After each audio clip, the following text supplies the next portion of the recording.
Chief Henry Randle is launching an investigation into alleged voter fraud surrounding the Ward 2 Alderman special election. The police chief says 2 people are being investigated for allegedly trying to, quote, fix the election. Quentin Smith speaks with Randle about this investigation. He joins us live in the studio with more. Scott, Chief Randle says these 2 individuals are targeting the elderly. Now, so far, the department has collected more than a dozen absentee ballots, which are alleged to be false. Now, the department is working to put a stop to this.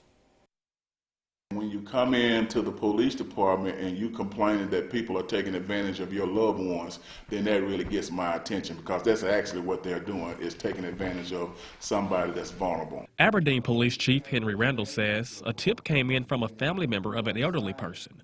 Apparently, an absentee ballot arrived in the mail, but the family says no one ever requested it. Once I started with that family member, come to find out it was a whole lot more of the same thing going on. So the chief immediately began investigating. Just within the last 24 hours of doing this, we've come across 20 absentee ballots that these people are vulnerable adults, and the other half do not even live in Aberdeen. They have other addresses. And then we have some people that live in different areas, but they're still on the voter roll, and some people know that, so they're taking advantage of that too. According to Randle, 2 people are ordering absentee ballots, marking them for a specific candidate, and even forging signatures. Basically what we're going to do, we're going to go after the 2 people that we know for sure that has done this, and we're trying to send a message to anyone else that's doing this. Let the candidates run a fair race. The police chief calls this voter fraud and suggests the city should change the way the absentee ballots are being sent out to prevent something like this from happening again.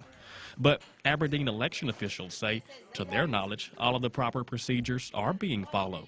The Aberdeen City Clerk's office has been in contact with the Secretary of State's office to make sure that we are following all the correct procedures for the upcoming election, and they said we are doing everything correctly.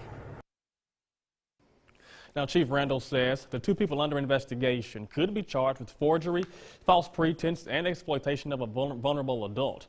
So far, no arrests have been made, but some are expected.